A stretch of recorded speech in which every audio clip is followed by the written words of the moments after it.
신앙생활을 하면서 누구나 한 번쯤은 이런 생각을 하게 돼요. 나는 하나님께 쓰임받는 인생이 될 수 있을까? 하나님께서 나를 과연 사용하실까? 이런 생각을 한 번씩 하게 됩니다.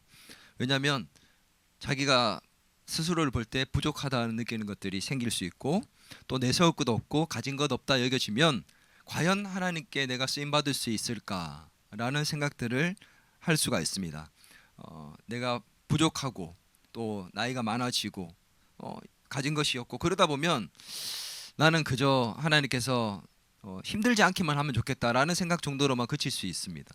그러나 하나님께서는 우리가 어떤 상황에 있던 어떤 환경에 있던 어떤 처지와 상관없이 내가 나이가 어떻게 됐든 상관없이 하나님이 쓰시고자 한다면 언제든 쓸 수 있는 줄 믿습니다. 이 우리가 생각하는 질문들은 결코 가벼운 질문들이 아니죠. 왜냐하면 믿는 사람들에게 있어서는 하나님께 쓰임받는 것만큼 중요한 것이 없기 때문에 그래요.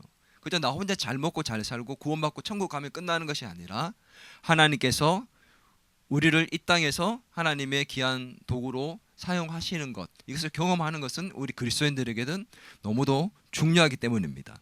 그래서 한 번 더 우리가 마음을 담아 인사하겠습니다. 자신에게 인사하겠습니다. 하나님께 쓰임받는 인생이 됩시다. 아멘. 믿습니까? 예. 근데 문제는 하나님께 쓰임받는 인생이 되면 참 복된데 세상에서 사람들이 보는 쓰임받는 기준과 우리 하나님께서 보시는 그 기준이 전혀 다르다는 것입니다. 세상에서는 누군가 사용되고 쓰임받을 때 그 기준이 어때요? 겉으로 보이는 것들이 기준이 됩니다. 얼마나 많은 재물을 가졌는지, 얼마나 높은 위치에 올라가 있는지, 힘 있고 권력 있는 사람, 이런 사람들이 쓰임받을 것 같아요. 고학력자들, 학력이 좋고 스펙이 좋고 뒷배경이 좋고 가정 환경이 좋은 사람들, 그런 사람들이 훨씬 쓰임받기 좋을 것처럼 보입니다. 인기가 많고 명예가 높은 사람들, 이게 다 눈에 보이는 외적인 환경들이죠. 어쩌면 우리의 마음속에도 이런 것들이 눈에 보이기 때문에 그런 것들을 가지지 못하면 하나님께 쓰임받을 때가 아니다라고 여길 수도 있습니다. 그런데 하나님께서 보시는 기준은 그 세상의 기준과 다르더라는 거죠. 하나님은 그런 것을 보시는 것이 아니라 오늘 성경을 보면 전혀 다른 기준으로 보고 있다라고 말씀하고 있습니다. 오늘 이것을 가지고 함께 말씀을 나눌 건데, 오늘 본문을 읽어봐서 알겠지만 시대의 선지자였던 사무엘 선지자도 이 하나님의 뜻과 기준에 따라서 무언가를 평가했던 것이 아닙니다. 특별히 사울 왕이 이제 하나님께 버림을 받고 이스라엘의 새로운 왕을 세울 때 사무엘이 사람을 이제 세우기 위해서 갑니다. 그리고 이제 하나님께서 세울 사람을 기름을 부어야 되는데, 이 사무엘도 하나님의 관점이나 성경적인 관점에서 시각으로 바라보지 않더라는 거예요. 사무엘상 16장 6절 같이 한번 읽어보도록 하겠습니다. 그들이 오매 사무엘이 엘리압을 보고 마음에 이르기를 여호와의 기름 부으실 자가 과연 주님 앞에 있도다 하였더니, 사무엘 선지자가 그 이새의 아들들 중에서 엘리압을 보고 외모를 보고 왕이 될 사람이라고 판단을 하게 됩니다. 사무엘 선지자도 외모를 보고 판단을 했던 거죠. 세상적인 기준. 근데 거기에 대해서 하나님이 말씀하셨어요. 뭐라고 말씀하시냐? 7절 말씀입니다. 여호와께서 사무엘에게 이르시되 그의 용모와 키를 보지 말라. 내가 이미 그를 버렸노라. 내가 보는 것은 사람과 같지 아니하니 사람은 외모를 보거니와 나 여호와는 중심을 보느니라. 사무엘이 잘못 판단을 했다고 하나님이 바로 말씀하신 거예요. 외모를 보지 마라. 키를 보지 마라. 그걸 봤다는 거죠. 하나님께서는 나는 외모가 아니라 그 중심을 본다 이렇게 말씀을 하셨어요. 하나님의 기준을 말씀해 주셨죠. 하나님이 사용하시는 사람은 어떤 사람이에요? 바로 하나님 앞에 그 중심이 바로 되어 있는 사람. 오늘 하나님께서 사용하시는 사람, 그 사람이 어떤 사람인지 오늘 말씀을 통해 우리 살펴볼 것이고, 저는 바라기는 우리 이 자리에 함께 예배드리는 모두가 어떤 상황과 환경이 있다 할지라도 하나님께 쓰임받는 인생으로 살고 하나님 나라에 갈 수 있기를 주의 이름으로 축원합니다. 본문은 제가 처음 얘기했던 것처럼 이스라엘의 왕을 새롭게 세우기 위한 장면입니다. 하나님께서 사무엘 선지자를 이새의 집으로 보내셔서 왕이 될 사람에게 기름을 부으라고 하셨죠. 그때 가서 내가 지명하는 사람에게 기름을 부어라 이렇게 말씀하셨어요. 근데 사무엘이 어떻게 했죠?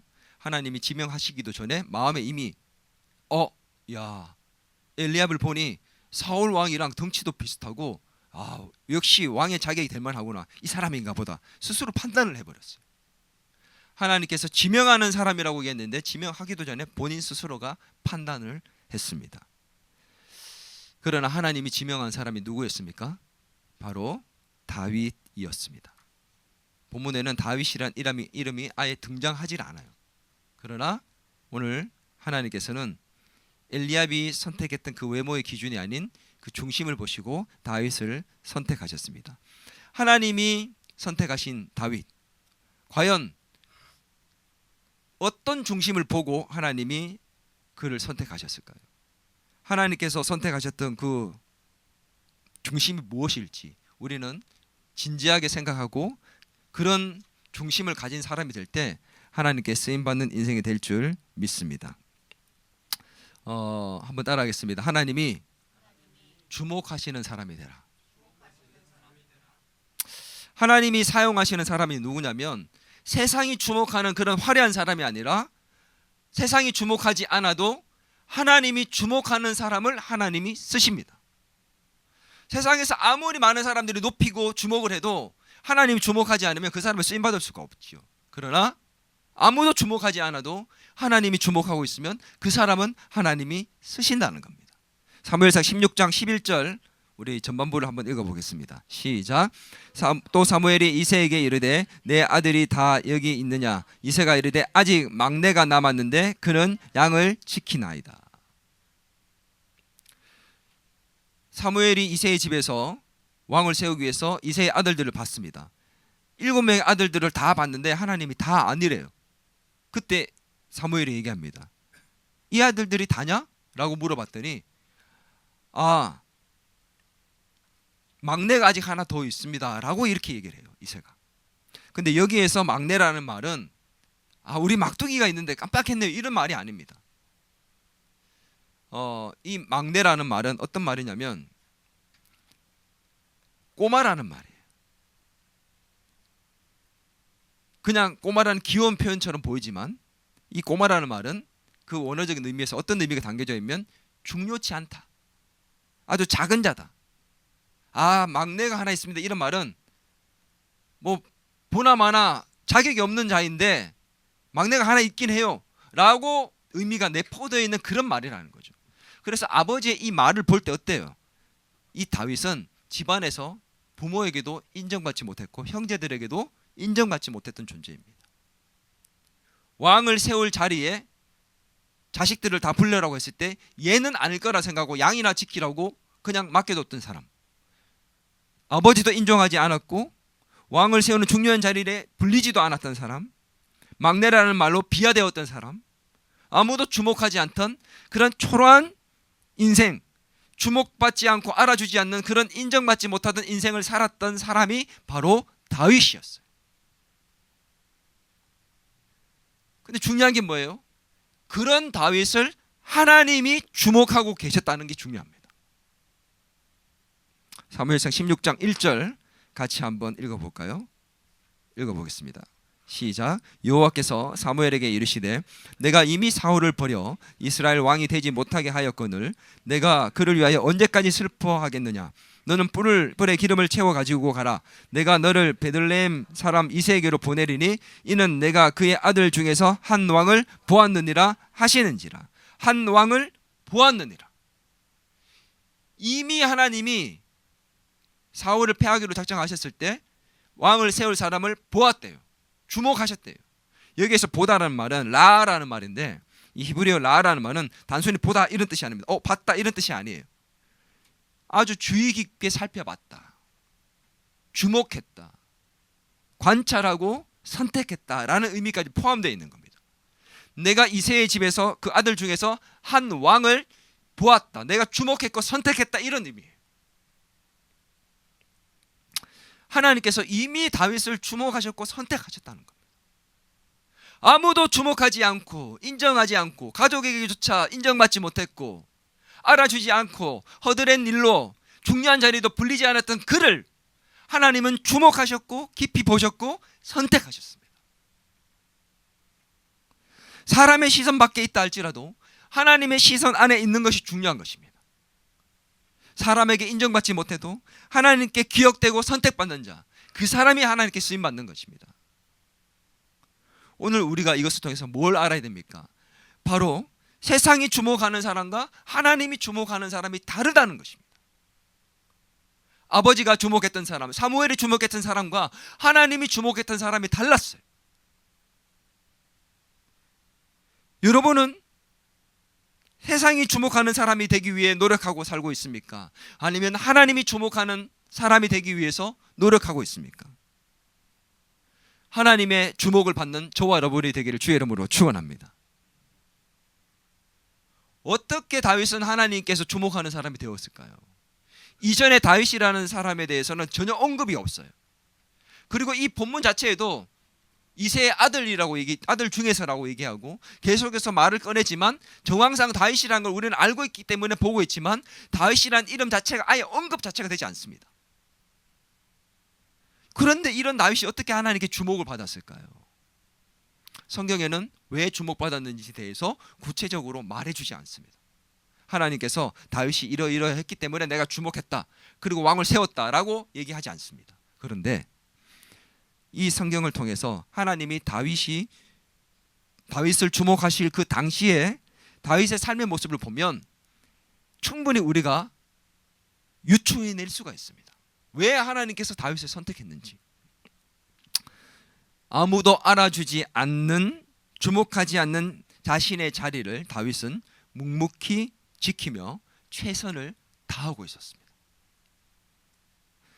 모두가 왕을 세우는 중요한 자리에, 그 잔치 같은 자리에 가 있을 때 다윗이 냄새나고 초라한 그 자리에서 있으면서 정말 너무하네, 오늘 왕을 세우는 자리로 우리 가족 형제들을 다 불렀다 하는데 아버지 정말 너무하신 거 아니에요?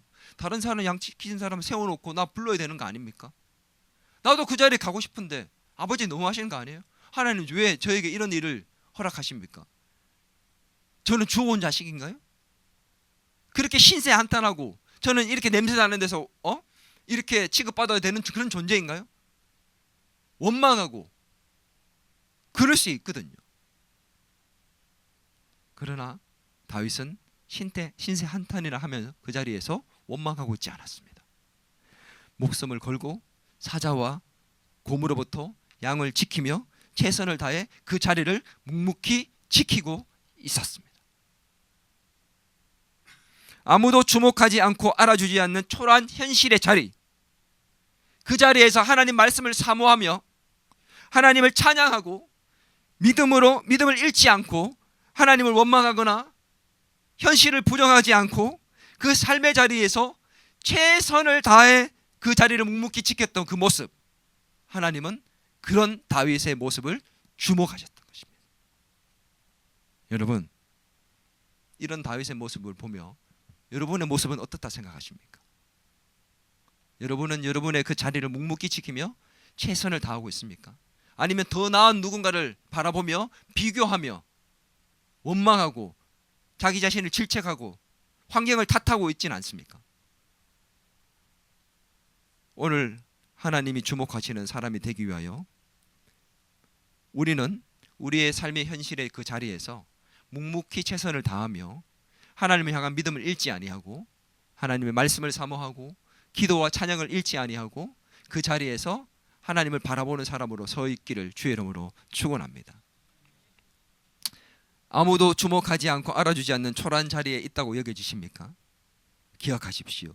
그 자리가 하나님이 주목하는 자리가 될 수 있습니다. 아무도 주목하지 않는 당신을 하나님이 주목하실 수 있습니다. 당신의 삶의 자리에서 믿음을 잃지 않고 우리가 끝까지 말씀과 기도 가운데 하나님 앞에 최선을 다하고 있다면 반드시 하나님이 주목하실 것이고 여러분을 사용하실 줄 믿습니다. 남몰래 눈물 흘리는 그 눈물의 현장, 그 자리가 하나님이 주목하시는 자리가 될 수 있다는 사실을 믿을 수 있을 때 우리는 묵묵히 그 자리를 지키며 하나님께 쓰임받는 날을 맞이하게 될 줄 믿습니다. 두 번째는 한번 따라합니다. 하나님의 기준에 맞는 사람이 되라. 첫 번째는 하나님께서 주목하는 사람이 되는 것이었습니다. 두 번째는 하나님의 기준에 맞는 사람이 되어야 됩니다. 우리가 하나님의 기준에 맞는 사람이 되기 위해서 어떻게 해야 되는가? 우리 사무엘의 기준과 하나님의 기준이 달랐다고 얘기했잖아요. 사무엘은 사람 그 왕을 세우기 위해서 갔을 때 기름을 부으려고 할 때 한 명씩 보다가 엘리압을 보고 눈에 부는 그 기준으로 선택을 하려 했잖아요. 그래서 하나님이 아니라고 얘기를 했습니다. 분명히 아니라고 얘기했습니다. 사람은 외모를 보거니와 16장 7절에서 나 여호와는 어떻게 해요? 중심을 보느니라고 말씀하셨죠. 외모가 아니라 중심을 보는 것이 하나님의 기준이었습니다. 그렇다면 과연 이 중심이라는 게 뭐냐라는 거죠. 중심이라는 게. 이 중심은 마음이 착하다. 이 중심이 선하다. 다른 사람을 이해한다. 이런 정도가 아니에요. 그 생각, 그 의지, 믿음의 동기, 방향성, 가치관, 이 모든 것들이 모여서 복합적으로 하나님을 향하고 있다. 다윗이 바로 그런 사람이었다는 겁니다. 그 마음에 모든 것이 모여 하나님을 향하고 있었던 사람. 그가 중심이 하나님을 향했다는 것이 과연 어떤 뜻인가? 구체적으로 우리가 한번 살펴보겠습니다. 다윗은 하나님의 마음에 맞는 사람이었죠. 다윗의 중심에 당시 다윗의 중심을 보여주는 중요한 구절이 있습니다.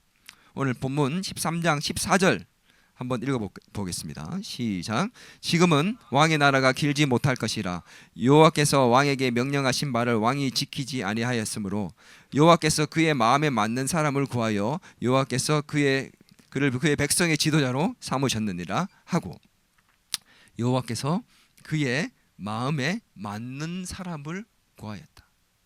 하나님의 마음에 맞는 사람. 이 마음에 맞는 사람이 중심이 하나님께 있는 사람이었는데, 이게 어떤 사람이냐? 사울이 왜 하나님께 버림을 받았습니까? 이 상황을 보면 우리가 알 수 있거든요. 하나님께서 말씀하신 대로 사울이 순종하지 않았습니다. 불순종했어요. 전쟁을 치르기 전에 제사를 지내야 되는데 사무엘 선지자가 오지 않으니까 자기가 마음대로 제사를 지내버렸습니다. 전쟁에서 이기고 버리라 한 것들을 다 버리지 않고, 다 전멸시키지 않고 마음껏 취해버렸습니다. 하나님께 제사 드린다는 명목으로. 이렇게 하나님 앞에 범죄했어요. 불순종함으로. 그리고 패하고 난 다음에 내가 내 마음에 맞지 않다라고 얘기하시고 내 마음에 맞는 사람을 세우겠다고 얘기하십니다.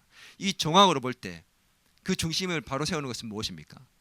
하나님의 뜻대로 순종하는 것이 바로 그 중심이 하나님께 바로 서 있는 자입니다. 구체적으로 무엇이라고 얘기는 하진 않지만 하나님의 뜻대로 순종했던 그 모습이 다윗에게 있었기에 하나님이 선택했다는 것을 분명히 알 수 있습니다. 사울을 패하여 버린 이유와 정반대되는 이유, 하나님 앞에 말씀대로 순종하며 그 뜻대로 살려고 했던 다윗의 모습, 그것이 있었기 때문에 바로 하나님께서 선택을 하셨다는 것입니다. 단지 용맹하거나 재능이 많아서가 아니라 하나님의 뜻대로 순종하는 삶을 살았기 때문이었다. 그 중심의 마음이 하나님을 향하고 있었던 것을 하나님이 보셨던 것이죠. 무엇을 통해서요? 그 중심이 하나님을 향해 가고 있다는 것을, 뜻을 순종하는 것을 통해서. 하나님이 사용하는 사람은 그 마음에 맞는 사람인데, 그 마음에 맞는 사람은 바로 하나님의 뜻대로 사는 사람입니다. 그렇잖아요. 내 마음에 맞는 사람은 내 뜻과 맞아야 되는 것입니다. 부모의 마음을 헤아려 주는 사람이 그 마음에 맞는 거잖아요. 동일한 것입니다.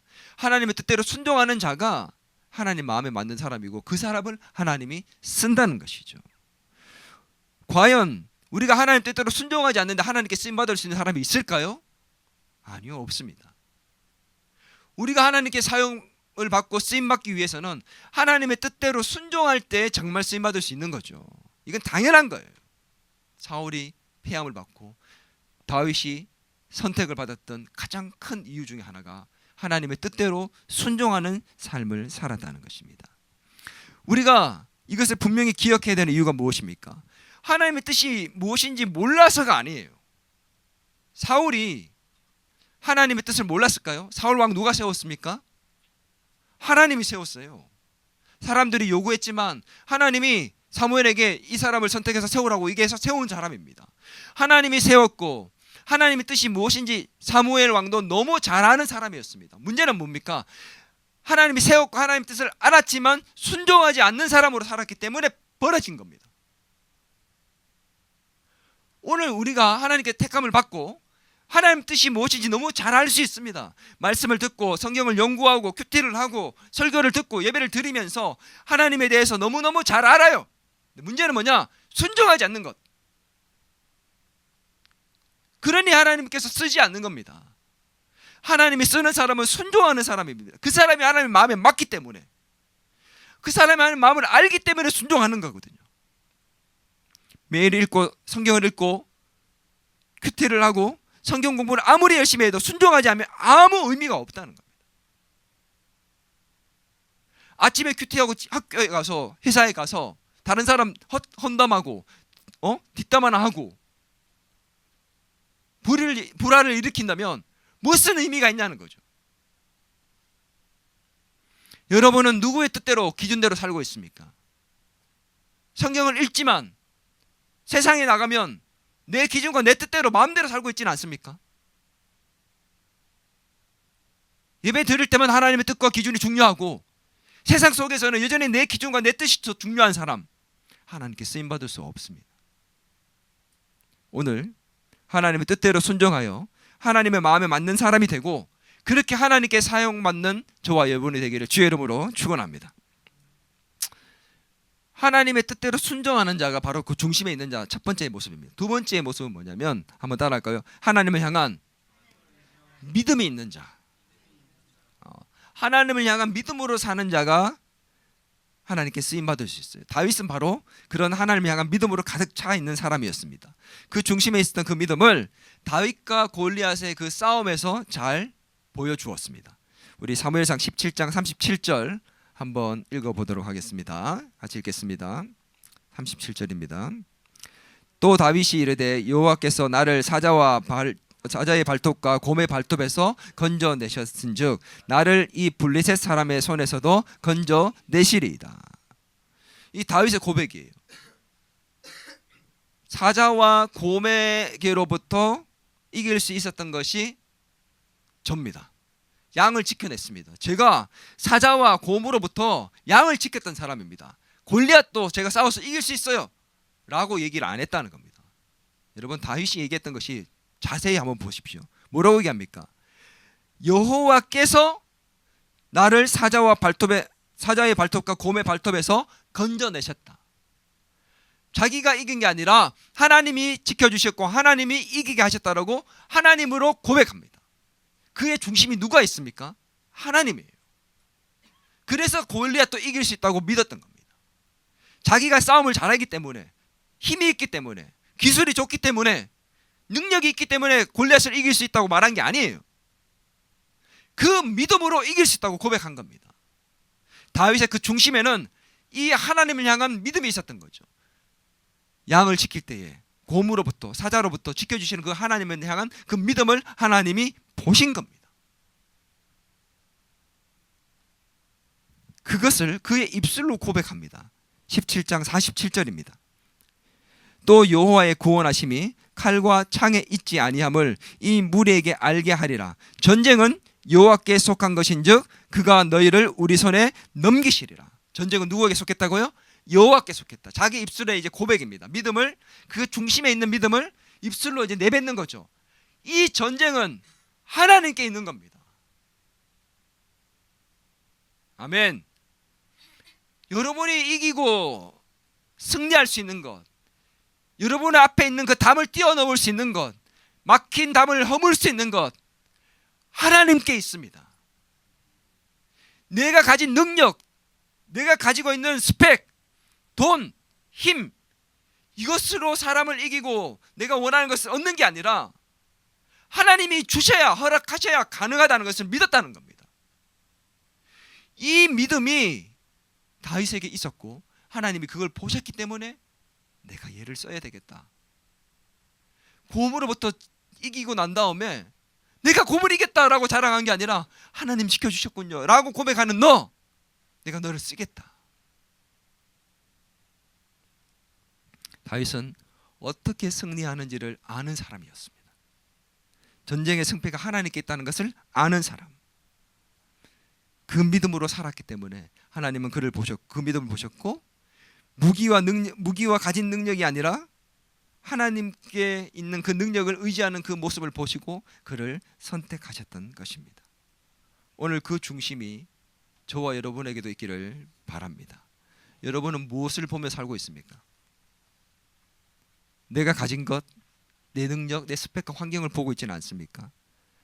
하나님을 바라보는 믿음이 저와 여러분에게 있기를 소망합니다. 그 크신 하나님은 우리의 문제보다, 우리의 적군보다 훨씬 크시고 위대한 분인 줄 믿습니다.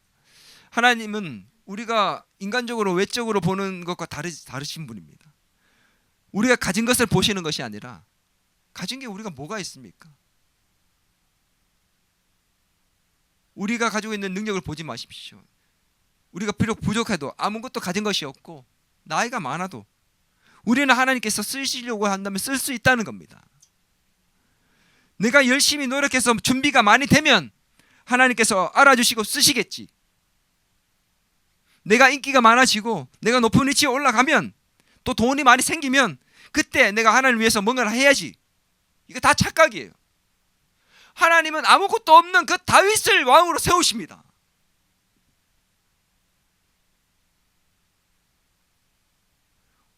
우리 이제 일회가 간증을 하러 가게 되었습니다. 비록 아직 부족한 게 너무 많아요. 근데 왜 우리가 허락을 했을까요? 이 믿음이 있기 때문입니다. 하나님께서 부족한 입술을 통해서 구원하시겠다 할 때 아멘으로 순종해야 되기 때문입니다. 오늘 날마다 우리의 중심을 점검하고 하나님의 뜻대로 바로 세워가는 삶을 사는 그런 저와 여러분이 됩시다. 오늘 하나님께 쓰임받는 사람은 하나님께서 함께하는 사람이거든요. 16장 13절 한번 읽어볼까요? 시작. 사무엘이 기름 뿔병을 가져다가 그의 형제 중에서 그에게 부었더니 이날 이후로 다윗이 여호와의 영에 크게 감동되니라. 기름을 붓고 난 다음에 여호와의 영, 성령님께 어떻게 됐다고요? 크게 감동되었다. 근데 그 다음 절에 사울 왕에게는 정반대의 사건이 일어납니다. 16장 14절입니다. 여호와의 영이 사울에게서 떠나고 여호와께서 부리시는 악령이 그를 번뇌하게 한지라. 다윗에게는 하나님의 영이 임하고 사울 왕으로부터는 하나님의 영이 떠나버립니다. 무슨 말이에요? 다윗은 하나님이 함께 하시고 사울 왕은 하나님이 함께 하지 않게 됩니다. 하나님이 쓰시는 사람은 하나님이 함께 하는 사람입니다. 하나님이 함께 하시면 어떻게 되는 줄 아세요? 그 일을 맡기실 때에 자, 내가 너에게 일을 맡기니 잘 감당해. 내가 볼 거야. 내가 너한테 맡겼으니 네가 얼마나 잘하는지 내가 지켜볼 거야 라고 하시는 분이 아니에요. 하나님은 맡기시고 그 일을 함께 하십니다. 그 일을 감당할 수 있는 능력을 주십니다. 그 일을 감당하기 위해서 사람을 붙이시고 그 일을 감당하기 위해서 환경을 여시고 환경을 만드시고 때론 준비도 시키십니다. 여러분, 다윗이 기름 부음을 받고 난 다음에 바로 왕이 되었습니까? 아니죠. 많은 시간이 걸렸습니다. 왜요? 하나님은 다윗을 제대로 된 왕으로 세우기 위해서 준비시키셨습니다. 어디부터 보낸 줄 아세요?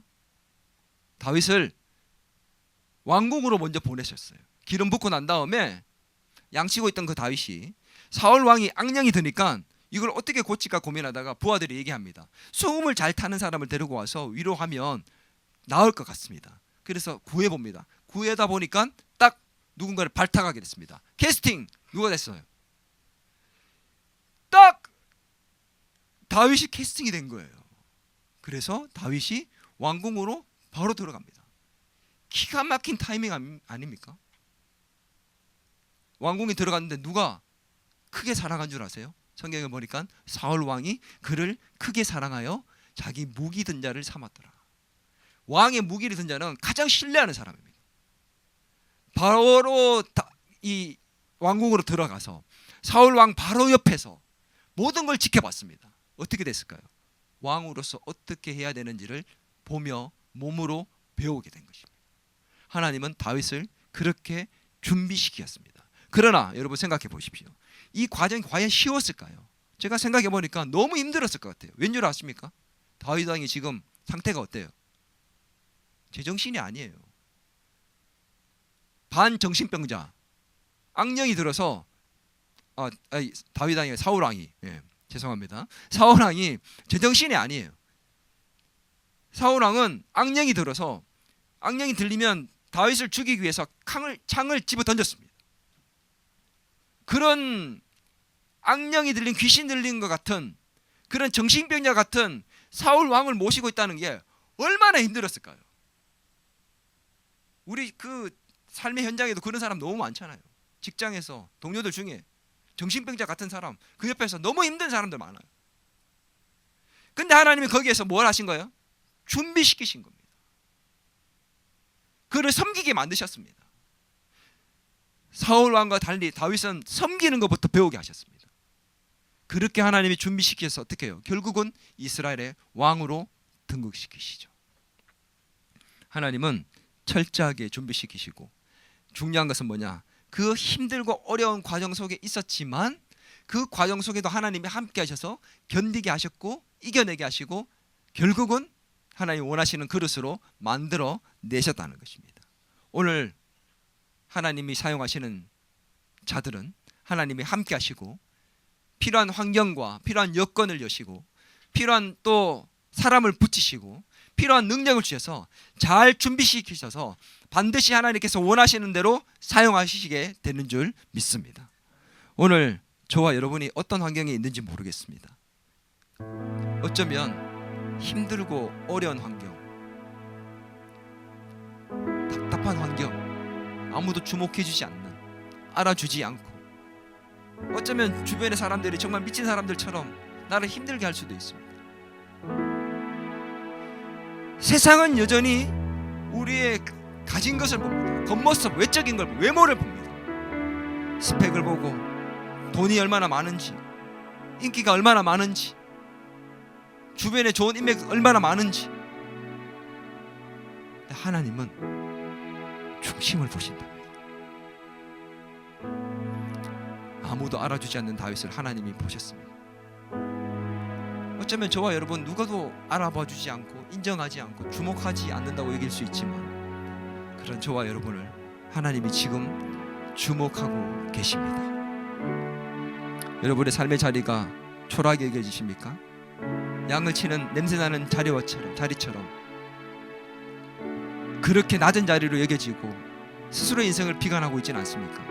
그 자리에 하나님이 주목하고 있다는 사실을 기억하시기 바랍니다. 오늘 우리 결단해야 합니다. 하나님이 주목하는 사람이 되고자, 세상이 주목하는 자가 아니라 하나님이 주목하신 사람이 될 수 있도록, 아무도 보이지 않아도 하나님 앞에서 하나님 뜻대로 순종하는 사람이 되도록, 하나님의 기준에 맞는 사람, 그 뜻에 순종하고 믿음을 중심에 두고 살아가며 하나님과 함께하는 사람으로 살아갈 수 있는, 오늘 하나님은 지금도 사용할 사람을 찾고 계십니다.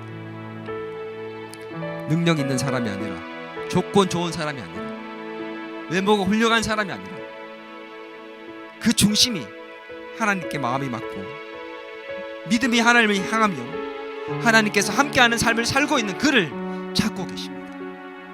오늘 저와 여러분이 바로 그런 사람 되기를 주님의 이름으로 축원합니다.